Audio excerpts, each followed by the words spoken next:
आप सभी साथियों का आज के इस वीडियो में यूट्यूब वाले भैया के चैनल पर आप सभी का इस्तकबाल और खैर मकदम है। आज के इस गज़ल गो शुअरा में जिस उन्वान के तहत ये वीडियो आपके सामने पेश की जा रही है वो है उन्वान दर्द।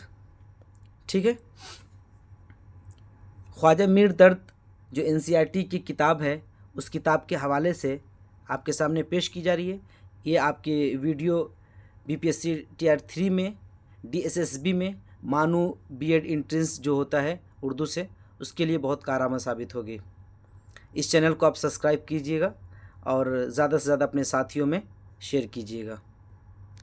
देखिए, ख्वाजा मीर दर्द की पैदाइश 1721 में हुई। ठीक है, और 1785 में इनकी वफ़ात हो गई। ठीक है, वफ़ात और पैदाइश। ठीक है, और ख्वाजा मीर और नाम दर्द था। उनके अजदाद बुखारा से आकर दिल्ली में आबाद हुए थे। तो जो इनके अजदाद थे वो बुखारा से दिल्ली आए थे और यहीं आबाद हो गए। ख्वाजा बहाउद्दीन नक्शबंदी से नस्बी ताल्लुक़ की बुनियाद पर यह कहा जाता है कि तसव्वुफ़ उन्हें वर्से मिली थी। तो इनका ताल्लुक़ किससे था? जो नक्शबंदी का एक सिलसिला चला आ रहा है, ख्वाजा बहाउद्दीन से ही इनका नस्बी ताल्लुक़ था, निस्बत थी।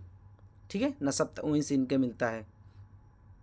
दर्द तबान बहुत सादा मिजाज और क़नाअत पसंद थे। दर्द की तबीयत कैसी थी? तो क्या थे वो सादा मिजाज थे और क़नाअत पसंद थे। दिल्ली की तबाही के दिनों में भी वो तर्के वतन पर आमादा न हुए। जिस वक्त दर्द बहयात थे तो उस वक्त दिल्ली की सूरत हाल जो थी वो बहुत ख़राब थी। आए दिन वहाँ पे लड़ाइयाँ हो रही थी। ठीक है, तो तबाही इतनी ज़्यादा दिल्ली में हो गई, बावजूद इसके वो तर्के वतन पर, अपने वतन को छोड़ने पर आमादा न हुए। जबकि उस वक्त की सियासी और समाजी हालत की वजह से अक्सर शुअरा क्या है, दूसरे शहरों का रुख कर चुके थे। अक्सर जो शुअरा रुख कर रहे थे जिस शहर का, वो लखनऊ की तरफ जा रहे थे, अवध की तरफ। ठीक है, तो लेकिन दर्द ने क्या है, तर्के वतन पर अपने आप को आमादा न किया। फिर करें कि वो खुददार तबीयत के मालिक थे। उन्होंने किसी अमीर या बादशाह की मद नहीं की। जो भी दर्द ने शायरी की उसमें किसी भी अमीर या बादशाह के सामने उनकी मद करते हुए वो नहीं दिखाई दिए। जो उनकी शायरी, उनकी शेरों में आप पढ़ेंगे, मद का मतलब क्या? तारीफ़ करना। ऐसा नहीं कि कोई अमीर है पैसे के लालच में या इज़्ज़त और शोहरत के लालच में क्या उन्होंने अमीरों की तारीफ़ की हो या बादशाह की मद की हो, तारीफ़ की हो। उनकी शायरी में कहीं भी आपको ऐसा नज़र नहीं आएगा।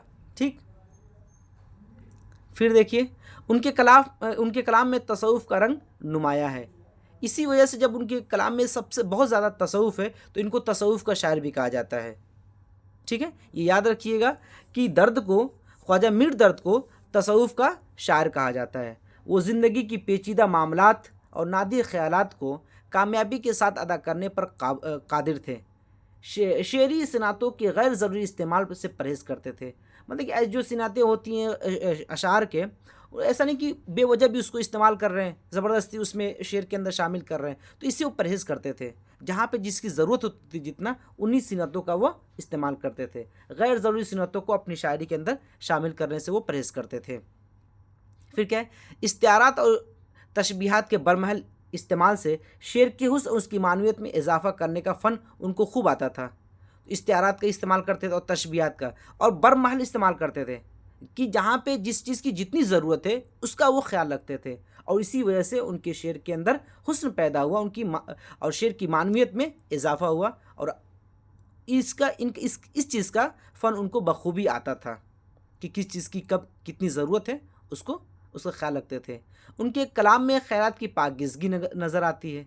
आप जब उनका कलाम का मुताला करेंगे, उनके अशार पढ़ेंगे, तो ख़यालात की पाकीज़गी, बुलंदी, ज़बान की सादगी, अल्फाज की मौज़ूनियत और बंदिशों की चुस्ती का बतौर ख़ास ज़िक्र किया जाता है।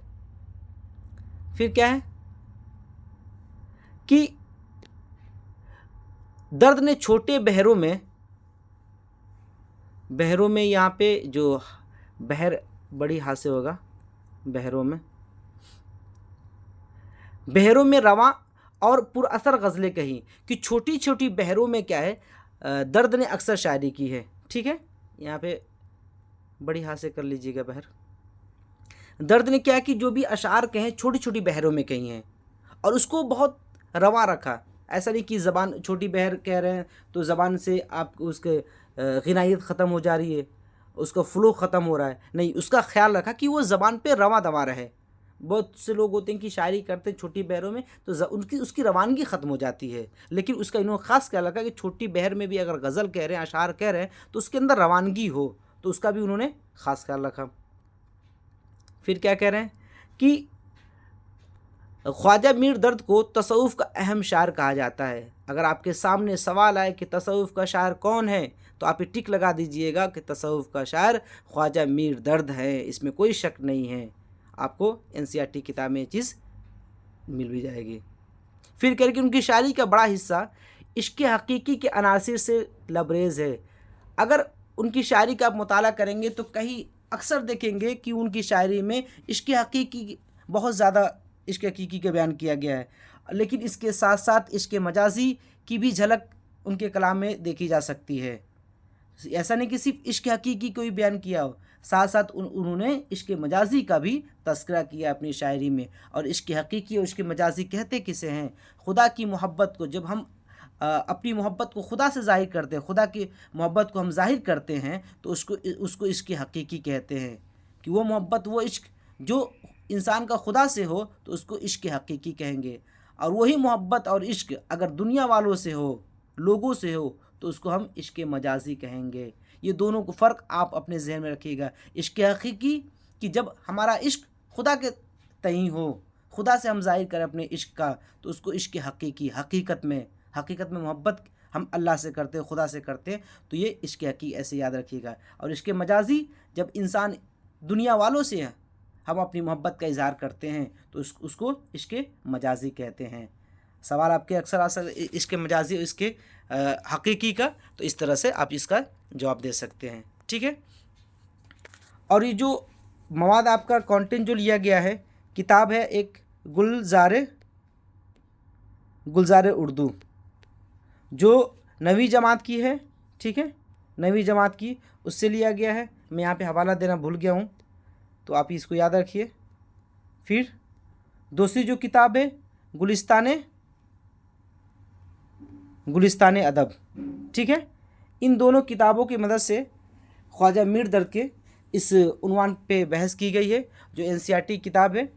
انشاءاللہ پھر آپ سے اگلی کلاس میں اور ایک نئے ویڈیو کے ساتھ آپ سے ملاقات ہوگی. تب تک کے لیے اللہ حافظ.